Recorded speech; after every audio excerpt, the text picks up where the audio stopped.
అన్నా నేను Flipkart డెలివరీలో join అవ్వాలనుకుంటున్నాను. Qualification ఏమైనా కావాలా? డ్రైవింగ్ లైసెన్స్ లేకున్నా కానీ జాబ్కి వెళ్ళొచ్చు. వీక్లీ పేమెంట్ ఉంటుంది. వీక్లీ ఎంత సంపాదించుకో, డెలివరీకి ఎంత ఎర్న్ చేయొచ్చు, 50 ఆర్డర్స్ డెలివరీ చేయడానికి ఎంత టైం పడుతుంది అని చెప్పేసి, ఎన్ని కిలోమీటర్స్ లోపల ఇస్తారు delivery. So hi guys, welcome back to our channel mister Bommakanti. So friends, ఈరోజు వీడియో ఏంటంటే, మీలో చాలామందికి ఫ్లిప్కార్ట్లో డెలివరీ బాయ్గా జాయిన్ అవ్వాలంటే చాలామందికి అయితే డౌట్స్ ఉన్నాయి. సో మన కామెంట్స్లో ఏవైతే డౌట్స్ అడిగిరో, సో మీకు ఆ కామెంట్స్కి ఈరోజు నేను రిప్లై ఇస్తాను అనమాట. సో మీరు అడిగిన ప్రతి క్వశ్చన్కి నేను అందులో కొన్ని అయితే, ఎందుకంటే వీడియో లెంత్ కాకుండా కొన్ని మాత్రం ఇంపార్టెంట్ క్వశ్చన్స్ అయితే నేను తీసుకున్నాను. సో అందులో ప్రతి ఒక్క క్వశ్చన్కి నేనైతే ఇప్పుడు ఆన్సర్ చేస్తాను. ఓకే అన్నా, నేను ఫ్లిప్కార్ట్ డెలివరీలో జాయిన్ అవ్వాలనుకుంటున్నాను. క్వాలిఫికేషన్ ఏమైనా కావాలా, లేదంటే డాక్యుమెంట్స్ ఏం అడుగుతారని చెప్పేసి అయితే మన కామెంట్ వచ్చింది. సో బ్రదర్, దీనికి ఎటువంటి క్వాలిఫికేషన్ అయితే అవసరం లేదు. 10th అయినా సరిపోతుంది. అండ్ ఇంకోటి ఏంటంటే, మీరు జస్ట్ ఏరియాస్ నేమ్స్ ఉంటాయి కదా, ఏరియాలు చదవగలిగితే, ఆ అడ్రస్లు చదవగలిగితే సరిపోతుంది. అండ్ డాక్యుమెంట్స్ అంటారా, Aadhaar card, PAN card, bank account, మీ పాస్బుక్ ఉంటాయి కదా, ఆ పాస్బుక్. అండ్ నెక్స్ట్ వచ్చేసి ఒక సెల్ఫీ ఫోటో అడుగుతారు. ఆండ్రాయిడ్ మొబైల్ ఉంటే సరిపోతుంది. ఇంతకు మించి అయితే ఏం అవసరం లేదు. సో క్వాలిఫికేషన్ అయితే చెప్పాను కదా, క్వాలిఫికేషన్ కూడా ఎటువంటి క్వాలిఫికేషన్ అయితే అడగరు. బట్ మీరు అడ్రస్లు అయితే చదవగలగాలి ఖచ్చితంగా. ఎందుకంటే మీరు డెలివరీ చేయాలంటే మీరు మినిమం అడ్రస్లు అయినా చదవగలగాలి. వచ్చిన నెక్స్ట్ కామెంట్, సో ఏంటంటే, డ్రైవింగ్ లైసెన్స్ లేకున్నా కానీ జాబ్కి వెళ్ళొచ్చు అని చెప్పేసి అయితే మన కామెంట్ వచ్చింది. సో ఏంటంటే, చాలామందికి ఇదైతే ఖచ్చితంగా చాలామందికి ఉండే డౌట్ ఏంటంటే, చాలామందికి డ్రైవింగ్ లైసెన్స్ ఉండదు. సో వాళ్ళు ఏంటంటే, మాకు డ్రైవింగ్ లైసెన్స్ లేదు కదా, మేము ఈ జాబ్కి ఎలిజిబుల్ కాదని చెప్పేసి చాలామంది అయితే ఈ డౌట్ ఖచ్చితంగా వాళ్ళకి ఎప్పుడో ఒకసారి రైజ్ అయి ఉంటుంది. సో ఏంటంటే, ఇప్పుడు మనకు డ్రైవింగ్ లైసెన్స్ లేకున్నా సరే ఇందులో అయితే మనం జాయిన్ అవ్వచ్చు. ఇంత ముందుకు డ్రైవింగ్ లైసెన్స్ కంపల్సరీ ఉంటుండే, బట్ ఇప్పుడైతే డ్రైవింగ్ లైసెన్స్ మ్యాండేటరీ అయితే కాదు. జస్ట్ మీరు వెళ్ళి జాయిన్ అయ్యేటప్పుడు కూడా మీకు అయితే డ్రైవింగ్ లైసెన్స్ అయితే ఏం అడగట్లేదు. కానీ నేను ఇచ్చే సజెషన్ ఏంటంటే, మనకు డ్రైవింగ్ లైసెన్స్ ఉంటే బెటర్. ఎందుకంటే ఇన్ కేస్ బయట ఎప్పుడైనా ట్రాఫిక్ వాళ్ళు ఏమైనా పట్టుకున్నా కానీ మ్యాక్సిమం ఎవరు ఆపరు. ఎందుకంటే మనం గల్లీ లోపలే చేస్తాం డెలివరీస్ అనేవి, మెయిన్ రోడ్లోకి అయితే రాము. ఇన్ కేస్ మన దురదృష్టవశాత్తు మనకు మెయిన్ రోడ్కే ఇచ్చారు అనుకో ఏరియా, సో అప్పుడైతే మనం ఖచ్చితంగా మనము చెప్పలేము. ఇన్ కేస్ ఖచ్చితంగా మెయిన్ రోడ్ ఎక్కుతాం కదా, సో ఏదో ఒక టైంలో మెయిన్ రోడ్ ఎక్కినప్పుడు ఇన్ కేస్ ట్రాఫిక్ అయినా పట్టుకున్నాడు అనుకో, సో అప్పుడు ఖచ్చితంగా డ్రైవింగ్ లైసెన్స్ అడిగితే చూపించాలి కదా. సో ఇందులో జాయిన్ అవ్వడానికి అయితే డ్రైవింగ్ లైసెన్స్ అనేది ఏం అవసరం లేదు, బట్ ఉంటే బెటర్. ఓకే, నెక్స్ట్ క్వశ్చన్ ఏంటంటే, మనము వీక్లీ ఎంత సంపాదించుకోవచ్చు సార్ స్లోగా చేసినా అని చెప్పేసి మనకు నెక్స్ట్ ఇంకొక కామెంట్ అయితే వచ్చింది. సో దీనికి నేను ఏం చెప్తున్నానంటే, మీరు ఎంత స్లోగా అయినా చేయండి. సో మీరు ఏదైతే డెలివరీస్ చేస్తారో దాన్ని బట్టి మీకు ఎర్నింగ్స్ అయితే ఉంటాయి. సో ఫర్ ఎగ్జాంపుల్ ఎట్లా అంటే, నేను ఒక 50 డెలివరీస్ 3 అవర్స్లో చేశాను. బట్ నాకు రూట్ పైన అవగాహన ఉంది, నాకు రూట్ మొత్తం తెలుసు కాబట్టికే నేను 3 అవర్స్లో చేశాను. బట్ మీరు స్లోగా చేసిర్రు, నేను 3 అవర్స్లో చేసే 50 డెలివరీస్ మీరు 5 అవర్స్లో చేసిండు అనుకోండి. సో నా 50 డెలివరీస్ కంప్లీట్ అయినాయి, మీ 50 డెలివరీస్ కంప్లీట్ అయినాయి కాబట్టి, సో నాకు ఎంతైతే అమౌంట్ ఎర్న్ అవుతుందో మీకు అంతే అమౌంట్ అనేది ఎర్న్ అవుతుంది. సో మీరు స్లో చేసినప్పటికీ కూడా మీకు అయితే అమౌంట్ ఎర్నింగ్స్లో ఎటువంటి చేంజ్ అయితే ఉండదు. సో నాకు 50 డెలివరీస్ కంప్లీట్ చేశాను 850, మీరు 50 డెలివరీస్ కంప్లీట్ చేశారు, మీకు 850 రూపీస్ అన్నమాట. సో మీరు యావరేజ్గా ఇట్లా 850 వేసుకున్నా అంటే డైలీ ఒక 50 డెలివరీస్ కంప్లీట్ చేసినా కానీ మీకు యావరేజ్గా వీక్లీ వచ్చేసి ఎంత లేదన్నా ఒక 5000 వరకు అయితే ఈజీగా ఎర్న్ చేయొచ్చు అనమాట. ఓకే, నెక్స్ట్ క్వశ్చన్ వచ్చేసి, బ్రో వీక్లీ పేమెంట్ ఉంటుందా అని చెప్పేసి నెక్స్ట్ కామెంట్ వచ్చింది. సో వీక్లీ పేమెంట్ అయితే ఖచ్చితంగా ఉంటుంది బ్రదర్. సో అదేంటంటే, మనము ఆ వీక్లీ పేమెంట్ అనేది ఎప్పుడు కౌంట్ అవుతుంది అంటే, ఇప్పుడు మనం మండే నుండి సండే వరకు చేస్తాం కదా, సో అది 1 వీక్ లెక్క కన్సిడర్ చేస్తారు. సో ఆ 1 వీక్ పే అవుట్ మనకు ఎప్పుడు వస్తుంది అంటే, మనకు బుధవారం కానీ గురువారం కానీ, మ్యాక్సిమం గురువారం వస్తుంది. బట్ అప్పుడప్పుడు ఏమవుతుంది అంటే, కొంచెం తొందరగా కూడా రావచ్చు, బుధవారం కూడా రావచ్చు. సో మనకి ఇన్వాయిస్ అనేది జనరేట్ అవుతుంది. మనం మండే నుండి సండే వరకు ఎన్ని షిప్మెంట్స్ కొట్టినాం, మనకి ఎంత అమౌంట్ అయిందని చెప్పేసి ఒక ఇన్వాయిస్ వస్తుంది. సో ఆ ఇన్వాయిస్ వచ్చినప్పుడు మనం చూసుకొని ఆ ఇన్వాయిస్ని అప్రూవ్ చేసినాం అనుకోండి, బుధవారం నాడు ఇన్వాయిస్ వచ్చింది అనుకోండి, సో మనం దాన్ని అప్రూవ్ చేస్తే గురువారం నైట్ కల్లా అమౌంట్ పడిపోతుంది. లేదనుకుంటే మనకు గురువారం నాడు ఇన్వాయిస్ వచ్చింది అనుకోండి, మనం దాన్ని అప్రూవల్ కొట్టిన తర్వాత నెక్స్ట్ డే ఫ్రైడే మార్నింగ్ కల్లా అది చూస్తే అది ప్రొసీడ్ అని పడిపోతుంది. సో ప్రొసీడ్ అని పడిపోయిన తర్వాత మనకు శుక్రవారం నాడు అంటే నెక్స్ట్ డే, గురువారం నాడు ఇన్వాయిస్ వస్తే నెక్స్ట్ డే ఫ్రైడే ఈవినింగ్ కల్లా ఆర్ నైట్ కల్లా అమౌంట్ అనేది క్రెడిట్ అయిపోతుంది అనమాట. సో వీక్లీ పే అమౌంట్ కూడా ఉంటుంది ఖచ్చితంగా. నెక్స్ట్ కామెంట్ వచ్చేసి, బ్రో నేను కూడా స్టార్ట్ చేద్దాం అనుకుంటున్నా, బట్ స్టార్టింగ్లో 80 80 డెలివరీస్ అంటే కష్టమే. బట్ 1 వీక్ అయిన తర్వాతనైనా సరే చేయొచ్చా, ఈజీయేనా అని చెప్పేసి మనకైతే కామెంట్ వచ్చింది. సో నేనైతే దీని గురించి చాలా వీడియోస్లలో చెప్పాను. ఎందుకంటే 50 డెలివరీస్ కంప్లీట్ చేయడానికి నాకు 3 అవర్స్ టైం పట్టిందని చెప్పేసి, 100 డెలివరీస్ చేయడానికి నాకు ఎంత టైం పట్టిందని చెప్పేసి చేసిన కదా వీడియోస్. సో అందులో ప్రతి దాంట్లో కూడా చెప్పాను. ఏంటంటే మనకి ఇప్పుడు ఫర్ ఎగ్జాంపుల్ మనము స్టార్టింగ్లో మనకు ఒక 10 డెలివరీస్ లేదంటే ఒక 15 డెలివరీస్ లేదంటే ఒక 20 డెలివరీస్ చేయడానికి ఒక 2-3 అవర్స్ టైం పట్టింది అనుకోండి. సో ఎందుకంటే అప్పుడు మనకు రూట్ పైన ఎటువంటి అవగాహన ఉండదు. మనం ఆ రూట్కి కొత్తగా వెళ్తాము. సో ఏంటంటే 1 వీక్ తర్వాత అనేది ఏంటంటే 1 వీక్ తర్వాత మన కనీసం ఆ ఏరియాలో ఇచ్చిన ఏదైతే మనకు ఒక అడ్రస్ ఇచ్చింది అనుకోండి. సో అందులో area road number 1, road number 2 లేదంటే ఆ ఏరియా పేరైనా మనకి అట్లీస్ట్ గుర్తుంటుంది అండ్ ఐడియా ఉంటుంది. ఎంతో కొంత ఐడియా వచ్చి ఉంటుంది కాబట్టి. సో మీరు ఫస్ట్ ఒక 1 వీక్ లోపు ఒక 40 డెలివరీస్ 30 డెలివరీస్ చేయడానికి మీకు ఒక 4-5 అవర్స్ పట్టింది అనుకోండి. తర్వాత 1 వీక్ ఆర్ 15 డేస్ తర్వాత మీరు అవే 50 డెలివరీస్ ఎంత లేదన్నా 3 అవర్స్లో టైం ఈజీగా అంతకంటే ఎక్కువ పట్టదు. సో ఏంటంటే మనం రూట్ పైన ఫస్ట్ అవగాహన కల్పించుకోవాలి. సో ఎలాగంటే ఇప్పుడు మనం ఫస్ట్ డే ఒక 30 ఇచ్చారనుకోండి. సో అవసరమైతే మనకు అనిపిస్తుంది అది తిరిగిన కానీ తిరుగుతూ ఉంటాం. అదే మనం ఏంటంటే 1 వీక్ తర్వాత జస్ట్ కస్టమర్ కాల్ చేసి పలానా రిలయన్స్ స్మార్ట్ పాయింట్ కర్రా లేదంటే పలానా స్కూల్ దగ్గర రా అని చెప్పేసి అన్నాడు అనుకోని మనం ఈజీగా వెళ్ళిపోతాం. ఎందుకంటే అప్పుడు తిరగం. స్టార్టింగ్లో అయితే మనకు స్కూల్ ఎక్కడ ఉందో తెలియదు, రిలయన్స్ స్మార్ట్ పాయింట్ ఎక్కడ ఉందో తెలియదు. అదే మనం 1 వీక్ చేసిన తర్వాత అట్లీస్ట్ ల్యాండ్ మార్కులన్నా మనకు అర్థమైపోతాయి కాబట్టి సో తొందరగానే అవుతుంది. సో నెక్స్ట్ క్వశ్చన్ వచ్చేసి ఎన్ని కిలోమీటర్స్ లోపల ఇస్తారు డెలివరీస్ మినిమం అని చెప్పేసి వచ్చింది. సో ఏంటంటే దీని గురించి నేను ఆల్రెడీ ఒక వీడియో కూడా చేశాను. సో 50 డెలివరీస్ చేయడానికి ఎన్ని కిలోమీటర్స్ తిరిగానని చెప్పేసి. సో అయినా సరే నేను మళ్ళీ ఒకసారి దీనికి ఆన్సర్ చేయాలనుకుంటున్నాను. సో ఇప్పుడు మీకు ఎన్ని కిలోమీటర్స్ లోపు ఇస్తారంటే ప్రజెంట్ మీకు ఇచ్చే ఏరియా మీ హబ్ నుండి దూరం ఉందా దగ్గరుండా చూసుకోండి. సో అక్కడ నుండి మీ హబ్ నుండి మీ ఏరియాకి ఎన్ని కిలోమీటర్స్ వస్తుంది అండ్ అక్కడికి వెళ్ళిన తర్వాత మీ రూట్ పెద్దగా ఉందా చిన్నగా ఉందా. ఇప్పుడు ఫర్ ఎగ్జాంపుల్ నా రూటు ఎటు సరౌండింగ్స్ తీసుకున్న 500 మీటర్స్ లోపే ఉంటుంది. సో నేను ఆ 500 మీటర్స్ లోపే తిరిగినా కానీ నా రూట్ మొత్తం కంప్లీట్ అయ్యేసరికి నేను 5 to 6 కిలోమీటర్స్ అంతకంటే ఎక్కువ తిరగను. సో మీరు కూడా మళ్ళీ మీ రూట్ ఎంత పెద్దగా ఉంది ఏంది అని చెప్పేసి చూసుకోండి.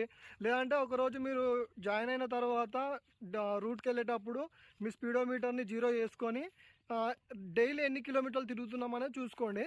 ఫర్ ఎగ్జాంపుల్ మా హబ్ విషయం చెప్తున్నాను. మా హబ్ నుండి కళ్యాణ్పురి ఐడియా ఉప్పల్ చాలా లాంగ్ ఉంటుంది అన్నమాట. సో ఇప్పుడు మీకు ఐడియా ఉప్పల్ అయితే చాలా లాంగ్ ఉంటుంది. సో ఐడియా ఉప్పల్ గురించి చెప్తాను. సో ఐడియా ఉప్పల్ నుండి మా హబ్కి ఎంత లేదన్నా ఒక 8 కిలోమీటర్స్ ఉంటుంది. సో 8 కిలోమీటర్స్ ఉన్నాక తర్వాత మళ్ళీ అందరు రూట్కి వెళ్ళిండు కదా. రూట్కి వెళ్ళిన తర్వాత సో నాకు తెలిసి అక్కడ తన డెలివరీస్ కంప్లీట్ అయ్యేసరికి నాకన్నా రూట్ డబల్ ఉంటుంది, పెద్దగా ఉంటుంది అనుకుందాం. సో ఎంత పెద్దగా ఉన్నా కానీ అక్కడ కంప్లీట్ చేయడానికి నేను 5-6 కిలోమీటర్స్లో కంప్లీట్ చేస్తాను కదా రూటు. సో అది పెద్ద రూట్ కాబట్టి ఒక 15 కిలోమీటర్స్లో కంప్లీట్ చేసిండు అనుకుందాం. 15 to 20 కిలోమీటర్స్ అనుకోండి. సో ఇవి 8 ప్లస్ అవి 28 అయినాయా. సో అండ్ మళ్ళీ తను ఆఫీస్కి రావాలి కదా. సో మళ్ళీ ఒక 80 కిలోమీటర్స్ వేసుకోండి. సో మళ్ళీ ఒక 8 కిలోమీటర్స్ వేసుకుంటే 8, 8, 16 + 20 36. So 36 kilometres up and down ఇంటి పోడు అది మొత్తం చూసుకున్నా కానీ ఒక 50 కిలోమీటర్స్ లోపల అయితే మీ డెలివరీస్ అనేవి కంప్లీట్ అవుతాయి. సో అంతకంటే ఇప్పుడు నేను చెప్పిందే చాలా లాంగ్ రూట్ గురించి చెప్పాను. సో ఇంకా అంతకన్నా దగ్గరనే ఉంటాయి. ఇప్పుడు ఫర్ హబ్బు చుట్టుపక్కల చేసే ఏరియాలు కూడా ఉంటాయి. చెప్పలేము. మీరు ఒక హబ్బు దగ్గర తీసుకుంటే మీకు డిస్టెన్స్ తగ్గొచ్చు, లేదంటే మీరు దూరం తీసుకుంటే దూరం పెరుగుతుంది అనమాట. సో మీరు జాయిన్ అయినప్పుడు మీకు ఏ రూట్ ఇచ్చారు అది ఎంత డిస్టెన్స్ ఉంది అన్న దానిపైన ఆధారపడి ఉంటాను. సో నెక్స్ట్ క్వశ్చన్ వచ్చేసి మనకు 1 డెలివరీకి ఎంత ఎర్న్ చేయొచ్చు అని చెప్పేసి నెక్స్ట్ కామెంట్ అయితే వచ్చింది. సో దీనికైతే సింపుల్గా ఆన్సర్ ఏంటంటే 1 డెలివరీకి వచ్చేసి 17 రూపీస్ బ్రో. 17 rupees 17 not 70. ఓకేనా. సో నెక్స్ట్ క్వశ్చన్ వచ్చేసి 50 ఆర్డర్స్ డెలివరీ చేయడానికి ఎంత టైం పడుతుంది అని చెప్పేసి నెక్స్ట్ క్వశ్చన్ అయితే వచ్చింది. సో దీనికైతే నేను సింపుల్గా చెప్తున్నాను బ్రదర్. దీని గురించి ఆల్రెడీ మన ఛానల్లో అయితే ఒక వీడియో ఉంది. సో ఆ వీడియో అయితే చూడండి. ఎందుకంటే ఆల్రెడీ ఈ వీడియోలో ఎంత అయితే పెరుగుతుంది. సో ఇప్పుడు నేను చెప్పినా కానీ 1 మినిట్లో మీకు అర్థం కాకపోవచ్చు. బట్ నేను అందులో 50 డెలివరీస్ చేయడానికి ఎంత టైం పట్టిందని చెప్పేసి మీకు క్లియర్గా ఎక్స్ప్లెయిన్ అయితే చేశాను. సో మీరు ఆ వీడియో చూస్తే మీకు క్లియర్గా అర్థమవుతుంది. జస్ట్ మీరు మన ఛానల్ ఓపెన్ చేసి వీడియోస్ దగ్గరికి వెళ్ళి చూడండి. మీకు 50 డెలివరీస్ చేయడానికి ఎంత టైం పట్టిందని చెప్పేసి వీడియో ఉంటుంది. అండ్ 2 వీడియోలు ఉంటాయి. సో అందులో ఏది చూసినా కానీ మీకు 50 డెలివరీస్ చేయడానికి ఎంత టైం పట్టిందని చెప్పేసి మీకు ఈజీగా అర్థమవుతుంది. నెక్స్ట్ ఇంకో క్వశ్చన్ వచ్చింది. సో అదేంటంటే బ్రో ఒక 70-80 డెలివరీస్ కంప్లీట్ చేసి మనం ఇంటికి వెళ్ళొచ్చా అని చెప్పేసి వచ్చింది. సో బ్రదర్ 70-80 డెలివరీస్ చేసి ఇంటికి వెళ్ళొచ్చా అంటే నీకు అమౌంట్ అయితే 70 వేస్తే 1190 చిల్లర పడుతుంది, 80 వేస్తే 1300 దాకా పడుతుంది. సో అప్పుడు నీకు అనిపిస్తుంది అమౌంట్ సరిపోయింది నాకు, నేను ఇంటికి వెళ్ళిపోతా అండ్ ఇంకో 20-30 డెలివరీస్ ఉన్నాయి అనుకో, నాకు సరిపోయినా నేను వెళ్తా అన్నారు అనుకోండి, అలా అయితే సెట్ కాదు. సో ఎందుకంటే ఫర్ ఎగ్జాంపుల్ మీకు 100 డెలివరీస్ ఇచ్చారనుకోండి, మీ పేరు మీద ఎన్నైతే అసైన్ అవుతాయో అవి మీరు ఖచ్చితంగా అటెంప్ట్ అయితే చేయాలి. సో మీరు ఒక 70-80 డెలివరీస్ చేశారు అండ్ దాని తర్వాత కూడా మీకు ఇంకో 20 డెలివరీస్ అయితే మిగిలినాయి, బట్ మీకు అయితే అవి చేయడానికి ఓపిక లేదనుకున్నా, ఇన్ కేస్ చేయడం మీ వల్ల కాకపోయినా కానీ, లేదంటే మీరు మధ్యాహ్నం వరకు కంప్లీట్ చేసుకొని నేను ఇంటికి వెళ్ళిపోతా 70-80 అంటే అట్లా నడవదు. సో మీరు ఈ 70-80 చేయడానికే చాలా ఓవర్ నైట్ అయింది అనుకోండి, నేను వెళ్ళిపోతా ఇంకా ఇప్పుడు ఓవర్ నైట్ అంటే 8:30 9 మీరు నైట్ 10 వరకైనా చేయొచ్చు, ప్రాబ్లం ఏం లేదు. కాకపోతే ఏంటంటే మీరు ఓవర్ నైట్ అయిందని చెప్పేసి అనుకున్నారు అనుకోండి, ఒకసారి అబ్బుకి అయితే ఇన్ఫామ్ చేసి, సో అన్న నేను ఇట్లా 70-80 డెలివరీస్ అయితే కంప్లీట్ చేసిన, నా దగ్గర ఇంకొక 20 ఉన్నాయి, సో 20 కూడా నేను చేయాలనుకుంటున్నా, కాకపోతే నాకైతే టైం సరిపోదు, నా ఫోన్లో ఛార్జింగ్ లేదు, ఏదో ఒక రీజన్ చెప్పి వాళ్ళకి అబ్బులో ఫస్ట్ ఇన్ఫర్మేషన్ ఇచ్చిన తర్వాత సో వాళ్ళు చెప్తారు వాళ్ళు ఏం అప్డేట్ చేయమంటే అది అప్డేట్ చేయాలి. కానీ ఖచ్చితంగా ఆ 20 షిప్మెంట్స్ కూడా మీరే అటెంప్ట్ అయితే చేయాలి. అంతేగాని నాకు 70-80 అయినాయి, నాకు అమౌంట్ సరిపోయింది, నాకు మధ్యాహ్నం 2 అవుతుంది నేను వెళ్ళిపోతా, 4 అవుతుంది నేను వెళ్ళిపోతా అంటే నడవదు బ్రదర్. మీకు ఎన్ని అయితే అసైన్ అవుతో ఖచ్చితంగా మీరు జెన్యున్గా అటెంప్ట్ అయితే చేయాలి. ఖచ్చితంగా మీరు చేస్తారు, ఎందుకంటే 70-80 అయినాయి అనుకో, ఇంకో ఇప్పుడు 1300 అమౌంట్ అయింది అనుకో, సో ఈ 20 కూడా కంప్లీట్ చేస్తే 1500-1600 వస్తాయని చెప్పేసి మీరే చేస్తారు. ఎందుకంటే అది మీరు 70-80 వేయాలన్నా కానీ మీకు ఎంతో కొంత సీనియారిటీ వస్తేనే ఇస్తారు. సో అప్పుడు మీరు ఈజీగా చేసేస్తారు, అందులో ఏం లేదు. కానీ కాకపోతే ఏంటంటే మీరు 70-80 చేసి నేను వెళ్ళిపోతా అంటే మాత్రం నడవదు. ఓకే, సో నెక్స్ట్ క్వశ్చన్ వచ్చేసి అన్న పెట్రోల్ మనదే అని చెప్పేసి. సో ఖచ్చితంగా పెట్రోల్ అయితే మనదే బ్రదర్. సో పెట్రోల్ ఎంత పోతుంది అది మనం ఏదైతే మన బైక్ ఏదైతే ఉందో అది ఇచ్చే మైలేజ్ పైన ఆధారపడి ఉంటుంది. సో ఇప్పుడు నాది ప్యాషన్ ప్రో. సో నా బైక్ అయితే నేను ఇంటి నుండి ఆఫీస్కి వెళ్ళి, ఆఫీస్ నుండి రూట్కి వెళ్ళి, మళ్ళీ రూట్ నుండి నేను డైరెక్ట్ ఆఫీస్కి వెళ్ళాను. సో రూమ్కి వెళ్ళి మళ్ళీ తినేసి మళ్ళీ ఈవినింగ్ మళ్ళీ ఆఫీస్కి వెళ్ళి మళ్ళీ ఆఫీస్ నుండి మళ్ళీ రూమ్కి వెళ్తాను. సో మొత్తం ఒక 50 కిలోమీటర్స్ అట్లా తిరుగుతుంది. సో మా బైక్ మైలేజ్ ఒక 50 ఇచ్చినా కానీ నాకు డైలీ ఒక 100 రూపీస్ వెళ్తుంది. సో అంతా అయితే నాకు ఇన్నిసార్లు తిరిగినా కానీ నాకు 50 కిలోమీటర్స్ అయితే అవ్వదు, నాకు 30-40 కిలోమీటర్స్ అవుతాయి. సో నాకు డైలీ పెట్రోల్ వచ్చేసి ఒక 70-80 రూపీస్ అయితే పెట్రోల్ పోతుంది. సో పెట్రోల్ కూడా ఖచ్చితంగా మనదే ఉంటుంది, హబ్ వాళ్ళు అయితే ఏం ప్రొవైడ్ చేయరు. సో ఇదైతే గుర్తుపెట్టుకోండి. చాలా మందికి ఉండే డౌట్ ఏంటంటే పెట్రోల్ మనదే అని చెప్పేసి చాలా మందికి అయితే డౌట్ ఉంటుంది. సో పెట్రోల్ అయితే ఖచ్చితంగా మనదే బ్రదర్. బ్రో 1 మంత్ చేసి డ్రాప్ అవ్వచ్చా అని చెప్పేసి మనకైతే కామెంట్ వచ్చింది. సో బ్రదర్ ఇక్కడ 1 మంత్ చేసి మీరు డ్రాప్ అవ్వచ్చా అంటే అది కరెక్ట్ కాదు. సో ఎందుకంటే మీరు ఇప్పుడు వెళ్ళి జాయిన్ అయ్యారు అనుకోండి, మీకు రూటు పైన అవగాహన రావడానికే మీకు ఎంత లేదన్నా ఒక 15 డేస్ టైం అయితే పడుతుంది. సో ఆ 15 డేస్ లోపు మీరు ఏం చేసినా ఒక 20-30 డెలివరీస్ చేస్తారు. సో డే మొత్తం చేసినా, లేదంటే ఒక 5-4 అవర్స్ 5-6 అవర్స్, లేదంటే ఒక 8 అవర్స్ డ్యూటీ చేసినా కానీ మీరు ఒక 20-30-40 డెలివరీస్ అయితే చేస్తారు. ఎందుకంటే మీకు కొత్త అని చెప్పేసి మీకు లోడ్ అయితే ఎక్కువ ఇయ్యరు. సో అప్పుడు మీకు ఆ 15 డేస్ పేమెంట్ వచ్చేసి ఎంత ఒక 7,000 ఏమో వస్తుంది. సో అంతకంటే ఎక్కువ రాదు. సో తర్వాతనే మీరు 15 డేస్ తర్వాతనే మీకు రూట్ పైన అవగాహన ఉంటుంది కాబట్టి మీరు అప్పుడు ఎక్కువ ఎర్న్ చేస్తారు. సో ఎర్న్ చేసినప్పుడు ఏమవుతుంది, మీకు పేమెంట్ కూడా ఎక్కువ వస్తుంది. బట్ మీరు ఏదైతే మానేయాలని అనుకుంటున్నారో సో ముందే ఆఫీస్లో ఇన్ఫామ్ చేయాలి. ఎందుకంటే మీరు వచ్చి వెళ్ళిపోతా అంటే మళ్ళీ మీ ప్లేస్లో ఇంకొకరిని వాళ్ళు పెట్టుకోవాలి కదా. సో పెట్టుకోవడానికి ఏంటంటే 15 డేస్ నోటీస్ పీరియడ్ అయితే చేయమంటారు. లేదు వాళ్ళు చేయమన్నా నేను చేయను, నేను ఓన్లీ 1 మంత్ చేసి వెళ్ళిపోతా అంటారా.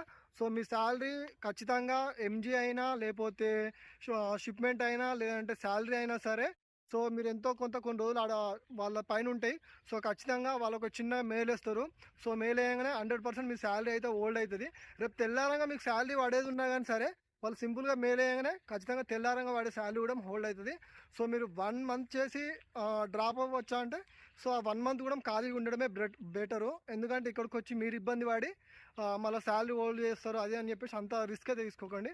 సో ఖచ్చితంగా మీరు కూడా 1 మంత్ చేయకుంటుంటేనే బెటర్. ఓకే, 1 మంత్ చేస్తా అనుకుంటే మాత్రం రాకండి బ్రదర్. నెక్స్ట్ క్వశ్చన్ వచ్చేసి బ్రదర్ పార్ట్ టైమ్గా చేయొచ్చా అండ్ పార్ట్ టైం జాబ్ కావాలి ఇందులోనే. సో అట్లా మనకైతే కామెంట్స్ వస్తున్నాయి. సో ఏంటంటే నేను ఇంతకుముందు కూడా పార్ట్ టైంగా చేయొచ్చు అని చెప్పాను. అది ఓన్లీ స్టడీ అయిపోయి ఏమన్నా కోచింగ్ తీసుకుంటూ ఖాళీగా ఉండే వాళ్ళకి ఖర్చుల మందం అయితే పార్ట్ టైంగా చేయొచ్చు అని చెప్పేసి చెప్పాను ఇంతకుముందు వీడియోస్లో కూడా. సో ఇప్పుడు కూడా చెప్తున్నాను ఏంటంటే పార్ట్ టైం అయితే వేరే దగ్గర జాబ్ చేస్తూ, లేదంటే నేను ఒక 3 అవర్స్ 4 అవర్స్లో చేసుకొని వెళ్ళిపోతాను ఇంటికి అనుకునేటోళ్ళకి పార్ట్ టైం అయితే సెట్ కాదు బ్రదర్. ఎందుకంటే ఒక్కొక్కసారి యాప్ ఇష్యూ ఉంటుంది. సో యాప్ మళ్ళీ వర్క్ చేయడానికే మీకు మధ్యాహ్నం అవ్వచ్చు. సో మధ్యాహ్నం తర్వాత వెళ్ళి మళ్ళీ డెలివరీ చేయాలి. మీరు మార్నింగ్ ఆఫీస్కి వెళ్తే మార్నింగ్ నుండి ఆఫ్టర్నూన్ వరకు యాప్ పని అయిపోతే ఆఫ్టర్నూన్ తర్వాతనైనా వెళ్ళి డెలివరీస్ కంప్లీట్ చేయాలి. సో అండ్ ఇంకోటి ఏంటంటే మీరు ఇప్పుడు మార్నింగ్ ఇక్కడ చేసుకుంటాను, నేను మధ్యాహ్నం ఇంకొక దగ్గర చేసుకుంటాను అంటే జాబు. సో ఖచ్చితంగా ఇక్కడ ఏమైందంటే మీరు ఏదైతే మార్నింగ్ తీసుకున్న డెలివరీస్ చేయంగా మిగిలిన పెండింగ్ షిప్మెంట్లు కానీ లేదంటే క్యాష్ అని కట్టడానికి ఉంటుంది. సో ఇది ఆఫీస్లో ఏంటంటే వాళ్ళు సెకండ్ షిఫ్ట్ వాళ్ళు వచ్చిన తర్వాత తీసుకుంటారు. సో సెకండ్ షిఫ్ట్ వాళ్ళు ఎప్పుడు వస్తారంటే మధ్యాహ్నం టైంలో వస్తారు. సో అప్పుడు మీకు అక్కడ వేరే జాబ్ దగ్గర అక్కడ షిఫ్ట్కి టైం అవుతూ ఉంటుంది. సో ఏంటంటే నేను చెప్పే సజెషన్ ఏంటంటే పార్ట్ టైంగా చేసుకునే వాళ్ళకైతే 100% సెట్ కాదు. పార్ట్ టైంగా వస్తా అనుకుంటే కూడా చేసుకోకండి బ్రదర్. ఎందుకంటే మీకు వేరే ఏమైనా చూస్తూ ఉంటారు. సో పార్ట్ టైంగా కూడా వేసుకోవచ్చు అని చెప్తారు. కానీ మీకు చెప్పేది ఒక రకంగా ఉంటుంది. కానీ మీకు ఇక్కడికి వచ్చినాక అర్థమైపోతుంది పార్ట్ టైంగా సెట్ అని చెప్పేసి. ఏంటంటే స్వచ్ఛదాకా సోమలింగం స్వచ్ఛదాకా రామలింగం అంటారు మా వాళ్ళు. సో ఖచ్చితంగా చెప్తున్నా పార్ట్ టైంగా చేసుకుంటా అంటే మాత్రం సెట్ కాదు. ఎందుకంటే మీరు ఇక్కడ వచ్చిరనుకోండి ఏదో ఒక రకంగా ఇక్కడ డిలే అవుతుంది. సో మీకు అక్కడ పర్మనెంట్ జాబ్ ఏదైనా ఉంటుంది అనుకోండి, ఆ షిఫ్ట్కి టైంకి వెళ్ళకపోతే మీకు అక్కడ ప్రాబ్లం అయితే ఖచ్చితంగా క్రియేట్ అవుతుంది అనమాట. సో ఇది ఓన్లీ జస్ట్ ఏదైనా కోచింగ్ నేర్చుకుంటూ పార్ట్ టైంగా చేసుకోవాలి. మాకు చిల్లర ఖర్చులకు రూమ్ రెంట్లకు ఎలా వేసుకోవాలనుకుంటే వాళ్ళకైతే ఖచ్చితంగా సెట్ అవుతుంది. ఎందుకంటే కోచింగ్ ఆన్లైన్లో తీసుకునే వాళ్ళు ఉంటారు, ఆఫ్లైన్లో తీసుకునే వాళ్ళు ఉంటారు. సో వాళ్ళకైతే ఈజీగా సెట్ అవుతుంది. కానీ వేరే జాబ్ చేసే వాళ్ళకైతే సెట్ కాదు. ట్రైనింగ్ ఇస్తారా అని చెప్పేసి ఒక క్వశ్చన్. సో ట్రైనింగ్ అయితే ఖచ్చితంగా ఇస్తారు. మీకు ఆ ట్రైనింగ్ కూడా మేము పెద్దగా ఉండదు. ఒక 1 అవర్ 2 అవర్స్లో మీరు యాప్ గురించి మాత్రమే తెలుసుకుంటే చాలు. సో మీకు ఈ ట్రైనింగ్ అనేది కూడా జస్ట్ యాప్ ట్రైనింగ్ ఉంటుంది. అది 1 అవర్ 2 అవర్స్లో కంప్లీట్ అవుతుంది. సో ఓకేనా, ట్రైనింగ్ అయితే ఖచ్చితంగా చేసి యాప్ లింక్ మెన్షన్ చేయండి బ్రో, యాప్ నేమ్ మెన్షన్ చేయండి బ్రో అని చెప్పేసి అడుగుతారు. సో యాప్ నేమ్ మెన్షన్ చేసినా కానీ మనం ఏం చేయలేము. సో యాప్ వచ్చేసి ఫీల్డ్ ఎక్స్, ఇది ప్లే స్టోర్లో అయితే అవైలబుల్గా ఉంది. సో ఇది స్విగ్గీ జొమాటో అలా అయితే కాదు. మీరు ఖచ్చితంగా యాప్ డౌన్లోడ్ చేసుకున్నా సరే మీకు ఖచ్చితంగా యాప్లో మీరు డెలివరీస్ చేయాలంటే ఖచ్చితంగా మీకు అయితే ఐడి ఉండాలి. సో ఐడి వచ్చిన తర్వాత కూడా మీకు ఆ ఐడి ఏ హబ్స్ వచ్చిందో, సో ఇప్పుడు చాలామంది డెలివరీ బాయ్స్ యూజ్ చేసేది కూడా ఫీల్డ్ ఎక్సే. ఇప్పుడు మన ఈ కాటే కాకుండా మింత్రా వాళ్ళు కూడా ఫీల్డ్ ఎక్సే యూజ్ చేస్తారు. సో ఖచ్చితంగా మీరు ఆ ఐడి ఎక్కడ తీసుకున్నారు, మీరు ఏ నెంబర్తో తీసుకున్నారు అని చెప్పేసి ఆ నెంబర్తో లాగిన్ అయ్యి తర్వాత వాళ్ళు ఇచ్చిన డెలివరీస్ అయితే చేయాలి. సో మీకు ముందే యాప్ ఇన్స్టాల్ చేసుకున్నా కానీ యూజ్ అయితే ఏముండదు. బ్రో లీవ్స్ ఉండవా అని చెప్పేసి అయితే అంటారు. సో బ్రదర్ లీవ్స్ ఉండవా అంటే మీరు డ్యూటీ చేస్తా అంటే 365 డేస్ కూడా చేయించుకుంటారు. లీవ్స్ అయితే ఏముండవు అంటారు. సో మనకు ఏదైనా ఎమర్జెన్సీ ఉండి మనకి ఏదైనా అవసరం ఉండి మనకి ఏదైనా పని ఉండి మనం లీవ్స్ కావాలంటే ఖచ్చితంగా లీవ్స్ అయితే తీసుకోవచ్చు. అంతేగాని ఇక నాకు లీవ్ ఏమొద్దు అనుకుంటే వాళ్ళు చేయించుకునేటాడు ఎంతైనా చేయించుకుంటాడు. మీరు 365 డేస్ చేస్తా అన్నా కానీ మిమ్మల్ని ఏం వద్దన్నాడు. సో మన అవసరాన్ని బట్టి మనకు ఏదైనా పని ఉంటే మనం లీవ్స్ పెట్టవచ్చు. దాంట్లో ఇబ్బంది అయితే ఏం లేదు. వీడియో అయితే చూసారు కదా. సో ఆల్మోస్ట్ చాలా మందికి ఉండే మెయిన్ డౌట్స్ అయితే ఈ వీడియోలో క్లియర్ అయి ఉంటాయి. అండ్ ఇంకా మీకు ఏమైనా డౌట్స్ ఉంటే మీరైతే కామెంట్ సెక్షన్లో అడగండి. సో నేను ఇట్లా ఎప్పుడో ఒకసారి ఖచ్చితంగా మీకు వచ్చే డౌట్స్ ఈ క్వశ్చన్ అండ్ ఆన్సర్ లెక్క మనమైతే ఒక వీడియో చేస్తూ ఉంటాను వీక్లీ వన్స్ అట్లా. సో మీకు ఏం డౌట్స్ ఉన్నా సరే మీరు కామెంట్ సెక్షన్లో అయితే అడగండి. సో నేనైతే క్లారిఫై చేస్తాను. ఓకేనా, బాయ్ బాయ్.